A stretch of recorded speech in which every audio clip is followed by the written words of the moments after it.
전북 군산의 시골 마을. 봄이면 매화가 피고 여름이면 뒤뜰의 감나무에 초록 열매가 달리던 곳. 가을에는 마당 가득 고추를 말리고 겨울이면 장독대에 하얀 눈이 소복이 쌓이던 그 집. 이곳은 강진호가 태어나고 자란 곳이었다. 강진호는 그 마당에서 자랐다. 맨발로 흙장난을 하며 엄마의 거친 손을 잡고 마실을 다녔던 그 시절. 저녁이면 마을 어귀에서 아버지를 기다렸다.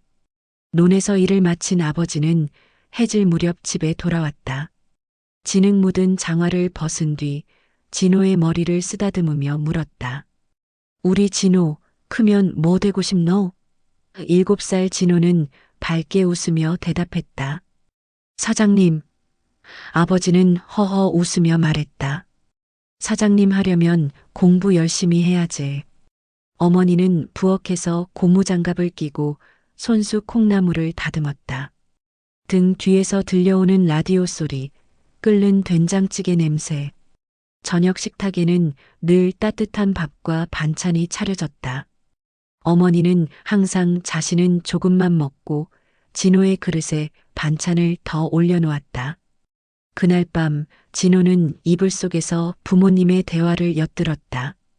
아버지의 한숨소리가 먼저 들렸다. 여보, 애 학원비가 또 올랐대요. 이번에는 20만 원이라는데. 어머니가 대답했다. 그래도 해줘야지. 우리 아들만 못 보내면 뒤처지잖아요. 긴 침묵 후 어머니가 조심스럽게 말했다. 소를 팔아야 할 것 같아요. 아버지가 놀라며 물었다. 복동이를요? 어머니가 단호하게 대답했다. 진호 공부가 더 중요하잖아요. 진호는 이불을 머리까지 뒤집어 썼다. 가슴이 먹먹했다. 어린 나이에도 알 수 있었다. 자신이 부모님의 꿈이자 동시에 무거운 짐이라는 것을. 그해 가을, 복동이가 팔려나갔다. 진호의 중학교 입학금 때문에. 진호가 물었다. 아빠, 복동이는 어디 가요? 아버지는 등을 돌린 채 대답했다. 좋은 데 갔다. 하지만 아버지의 어깨가 떨리고 있었다. 시간이 흘렀다. 진호는 고등학교에 들어갔다. 성적은 상위권이었다. 부모님은 마을 사람들에게 우리 아들 서울대 갈 거라고 자랑했다. 하지만 그 뒤에서 어머니는 새벽 4시에 일어나 공장 일을 나갔다. 낮에는 농사, 밤에는 공장. 허리가 휘어갔다. 아버지는 더 늙어갔다. 백발이 늘어갔다. 고3 겨울. 대학 수학능력시험. 진호는 좋은 점수를 받았다. 서울대 합격권. 부모님은 울었다. 기쁨의 눈물이었다. 어머니가 말했다. 진호야, 정말 잘했다. 엄마가 먼 복으로. 그날 밤 부모님은 막걸리를 마셨다. 오랜만에 웃었다. 행복했다. 하지만 진호는 알고 있었다. 서울에 가면 자신은 점점 더 멀어질 것이라는 것을. 그리고 그것이 자신이 원하는 것이라는 것을. 20년 후, 2025년, 서울 강남. 진호는 성공했다. 대기업 임원, 연봉 2억 5천, 강남 아파트 2채, 수입차, 명품 시계. 부모님이 꿈꾸던 모든 것을 이뤘다. 45층 사무실, 창밖으로 보이는 서울의 스카이라인. 하지만 그의 책상 위에는 먼지 쌓인 액자가 하나 있었다. 20년 전 대학 졸업식 날 부모님과 함께 찍은 사진. 핸드폰이 울렸다. 화면에 뜬 이름 엄마. 진호는 화면을 봤다. 5초, 10초, 15초. 받지 않았다. 회의 중도 아니었다. 그저 받고 싶지 않았다. 부재중 전화. 이번 달에만 17번째. 비서가 들어와 말했다. 이사님, 어머님께서 또 전화 주셨습니다. 진호는 서류를 보며 대답했다. 바쁘다고 전해. 나중에 내가 연락드린다고. 거짓말이었다. 진호는 한 달에 한 번도 전화하지 않았다. 명절에도 내려가지 않았다. 부모님 생신에도 돈만 보냈다. 50만 원씩 계좌 이체. 그것이 진호가 부모에게 하는 전부였다. 퇴근 후 진호는 고급 레스토랑에서 사업 파트너와 저녁을 먹었다. 웃고 농담하고 와인을 마셨다. 완벽했다. 하지만 집에 돌아왔을 때 그는 텅 빈 아파트에 홀로 앉아 있었다. 핸드폰을 꺼냈다. 어머니의 문자가 있었다. 진호야, 엄마다. 요새 날씨가 추워졌는디 감기 조심해라. 밥은 잘 챙겨 먹고 있니? 전화 한번 해다오. 진호는 메시지를 읽었다. 하지만 답장하지 않았다. 핸드폰을 던졌다. 거실 한쪽에는 부모님이 보내준 택배 상자가 쌓여 있었다. 열어보지 않은 채로 김치, 된장, 반찬들, 어머니가 손수 만들어 보낸 것들. 진호는 냉장고에 넣지도 않았다. 며칠 후면 상할 것이다. 같은 시각, 군산. 70이 넘은 어머니는 대문 앞 평상에 앉아 핸드폰을 내려다봤다. 통화 연결 실패. 어머니는 한숨을 쉬었다. 다시 전화를 걸었다. 고객님의 전화를 받지 않습니다. 이웃이 지나가다 물었다. 진호 엄마, 오늘도 아들 전화 안 받나? 어머니는 억지 웃음을 지으며 대답했다. 바쁜 사람이라. 회의 중이가 봐. 집으로 들어온 어머니는 냉장고를 열었다. 반찬통이 가득했다. 진호가 좋아하는 것들. 어머니는 매주 반찬을 만들었다. 진호가 혹시 오면 먹이려고. 하지만 진호는 5년째 오지 않았다. 어머니는 혼잣말을 했다. 진호 오면 이거 다 싸줘야겠다. 부엌 한쪽에는 진호의 어린 시절 사진들이 붙어 있었다. 어머니는 사진을 쓰다듬었다. 작은 목소리로 말했다. 진호야, 엄마 보고 싶다. 거실에서 아버지가 물었다. 여보, 진호한테 또 전화했어? 어머니가 대답했다. 응. 근디 안 받더라고. 아버지가 말했다. 그래도 이번 주에 내 칠순인데. 어머니가 말했다. 올 거요. 우리 아들이 안 올 리가 없제. 하지만 두 사람 모두 알고 있었다. 진호는 오지 않을 것이라는 것을. 2025년 7월 15일. 5년 만에 진호가 고향을 찾았다. 검은 정장, 명품 선글라스. 외제차가 좁은 마을길에 들어섰다. 마을 사람들이 모여들었다. 어머니가 자랑스럽게 말했다. 우리 아들 이번에 회사에서 또 상 받았대이. 집안 식탁에는 음식이 가득했다. 갈비찜, 생선구이, 나물, 김치찌개. 어머니가 새벽부터 준비한 것들. 어머니는 진호의 그릇에 반찬을 계속 올려놓았다. 하지만 진호는 핸드폰만 들여다봤다. 아버지가 조심스럽게 말을 꺼냈다. 진호야, 우리가 할 말이 있는데. 이제 집하고 땅하고 다 내 이름으로 넘기려고. 어머니가 덧붙였다. 우린 이것도 많다. 원래 네 줄 거였어. 7월 18일. 군산 법무사 사무실. 법무사가 서류를 펼쳤다. 군산시 나온동 단독주택. 시가 1억 2천만 원. 농지 1,500평. 시가 8천만 원. 예금 3,200만 원. 합계 2억 원. 70평생 모은 전부. 진호는 펜을 들어 서명했다. 한 획 한 획. 아버지가 떨리는 목소리로 말했다. 진호야, 우린 이제 내가 잘 사는 것만 보면 된다. 어머니가 눈물을 참으며 말했다.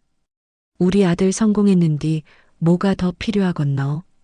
부모님은 진호의 손을 꼭 잡았다. 하지만 진호의 눈빛은 차가웠다. 그날 밤 모텔에서 진호는 노트북을 켰다. 화면에는 이메일이 떠 있었다.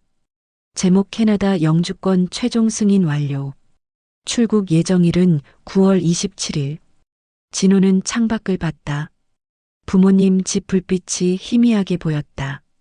그는 중얼거렸다. 미안해요. 하지만 이건 내 인생이니까. 그는 부동산 앱을 켰다. 방금 자신의 이름으로 등기된 군산의 집. 손가락이 잠시 멈췄다. 하지만 곧 입력했다. 금매 9,800만 원. 즉시 계약 가능. 다음 날 어머니는 김치찌개를 퍼주며 물었다. 진호야, 요새 표정이 안 좋아 보이는데. 진호는 고개를 들지 않고 대답했다. 아니요. 없어요. 오후 마을 정자. 아버지가 동네 어르신들과 둘러앉아 있었다. 이웃이 말했다. 진호 아버지, 아들 정말 잘 됐네이. 아버지는 뿌듯하게 대답했다. 자식 주는 게 당연한 게 아니요? 어르신들이 고개를 끄덕였다. 진호가 효자제. 부럽소이. 아버지의 얼굴에 자랑스러운 미소가 번졌다. 하지만 그는 몰랐다. 자신이 평생 지킨 집이 이미 매물로 올라갔다는 것을. 2025년 9월 27일 인천국제공항 새벽 5시 진호는 비즈니스 클래스 탑승구 앞에 서 있었다. 핸드폰 화면에는 부재중 전화 23통. 발신자는 모두 엄마. 진호는 화면을 봤다. 하지만 받지 않았다. 핸드폰을 비행기 모드로 전환했다. 안내방송이 흘러나왔다. 토론토행 AC63편 탑승을 시작하겠습니다. 같은 시각 군산. 어머니는 부엌에서 송편을 빚고 있었다. 추석이 코앞이었다. 혼잣말을 했다. 진호 오면 같이 먹자. 얘가 송편 참 좋아하는데. 아버지가 말했다. 여보, 진호가 출장이라고 했잖소. 어머니는 손을 멈추지 않았다. 그래도 혹시 모르잖아. 송편이 하나, 둘 쌓여갔다. 어머니의 눈가는 붉어져 있었다. 작은 목소리로 중얼거렸다. 진호야, 엄마 보고 싶다. 인천공항 라운지. 진호는 커피를 마셨다. 핸드폰을 켰다. 문자 메시지가 쏟아졌다. 진호야, 엄마다. 추석인디 정말 못 오는 거냐? 아버지가 내 좋아하는 갈비 사왔다. 진호야, 전화 좀 받아라. 제발. 진호는 메시지를 읽었다. 그리고 답장을 썼다. 출장이 길어질 것 같아요. 걱정 말고 건강 챙기세요. 전송. 비행기가 이륙했다. 서울이 작아졌다. 진호는 눈을 감았다. 속으로 중얼거렸다. 이제 자유야. 하지만 그의 주먹은 떨리고 있었다. 추석 당일. 군산. 식탁 위에는 음식이 가득했다. 송편, 갈비찜, 전, 나물. 하지만 진호의 자리는 비어 있었다. 아버지가 말했다. 먹읍시다. 어머니는 눈물을 닦으며 말했다. 진호 몫은 냉장고에 넣어놔야지. 반찬통이 하나, 둘 냉장고에 쌓여갔다. 진호가 좋아하는 것들로. 2025년 11월 3일 오전 8시 42분 어머니는 부엌에서 국을 끓이고 있었다. 그때 어지러움이 왔다. 손에서 국자가 떨어졌다. 쓰러졌다. 아버지는 떨리는 손으로 이웃집 문을 두드렸다. 119 불러주소. 우리 마누라가 숨을 안 쉬어요. 9시 20분 군산의료원 응급실. 의사가 나왔다. 환자분 뇌출혈이십니다. 상태가 매우 위중합니다. 가족분들 모두 오셔야 할 것 같습니다. 아버지가 떨리는 목소리로 대답했다. 가족이 우리밖에 없는디요. 아들이 해외 출장 중이라서 연락이 안 돼요. 11월 3일 오후 2시 캐나다 토론토. 진호는 아파트 계약을 마치고 공원을 걸었다. 핸드폰을 꺼냈다. 읽지 않은 메시지 52개. 진호야, 엄마가 병원이라고. 제발 좀. 엄마가 위독하다. 진호는 스크롤을 내렸다. 나중에 봐야지. 지금은 바빠. 핸드폰을 주머니에 넣었다. 11월 5일 새벽 2시 17분 군산의료원 중환자실. 어머니는 산소호흡기를 끼고 있었다. 의사가 말했다. 보호자분, 준비하셔야 할 것 같습니다. 아버지는 아내의 손을 잡았다. 울먹이며 말했다. 여보, 여보, 눈 좀 떠봐요. 어머니의 입술이 미세하게 움직였다. 거의 들리지 않는 목소리로 말했다. 진호, 보고 싶다. 심전도 모니터의 선이 흔들렸다.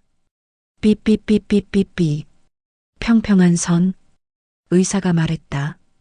임종시각 2025년 11월 5일 새벽 2시 17분. 아버지는 소리 없이 울었다. 아이고, 아이고, 나 혼자 어째였을까. 11월 7일. 토론토.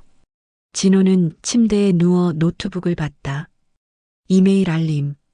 제목 부고. 박순자 여사 연결식 안내. 시간이 멈췄다. 진호는 화면을 응시했다. 노트북을 떨어뜨렸다. 침대에 주저앉았다. 핸드폰을 꺼냈다. 52개의 읽지 않은 메시지를 하나씩 열었다. 진호야, 엄마가 쓰러졌다. 병원에 있다. 상태가 안 좋다. 엄마가 내 이름 부른다. 제발. 마지막 메시지. 아버지가 보낸 것. 진호야. 엄마 같다. 내 얼굴 보고 싶다고 했다. 마지막까지. 진호는 핸드폰을 바닥에 떨어뜨렸다. 두 손으로 얼굴을 감쌌다. 소리내어 울었다. 엄마, 엄마. 2025년 11월 9일. 군산의료원 장례식장. 마을 사람들로 가득했다. 어머니의 영정사진. 환하게 웃고 있는 얼굴. 그 옆에 마을 아이들이 남긴 손편지가 있었다. 할머니, 학교 끝나고 먹던 수박 맛 기억나요? 할머니가 싸주신 김밥 세상에서 제일 맛있었어요. 감사했어요. 천국에서도 행복하세요. 아버지는 영정 앞에 앉아 있었다. 며칠째 잠을 자지 못한 얼굴. 중얼거렸다. 여보, 진호가 안 왔어요. 조문객들이 물었다. 진호는 어디 갔소? 아버지는 고개를 숙였다. 해외요. 못 온답디다. 마을 사람들이 수군거렸다. 그래도 자식이 어쩌다. 에휴. 11월 10일. 발인. 관이 운구차에 실렸다. 아버지는 관을 쓰다듬었다. 마지막 인사. 여보. 미안하오. 진호를 데려오지 못해서.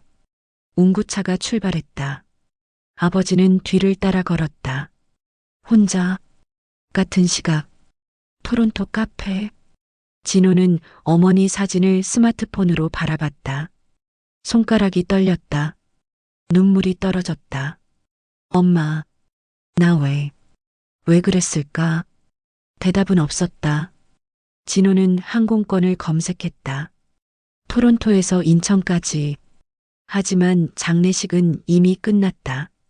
너무 늦었다. 그는 노트북을 닫았다. 침대에 누웠다. 천장을 바라봤다.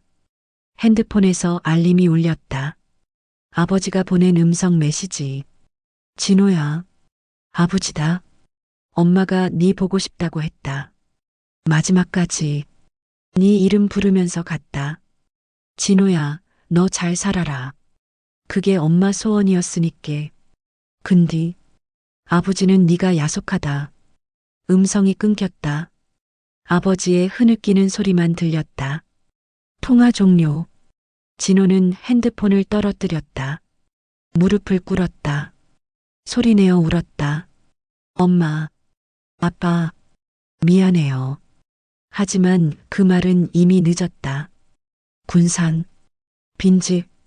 어머니가 마지막으로 빚었던 송편이 냉장고에 그대로 있었다.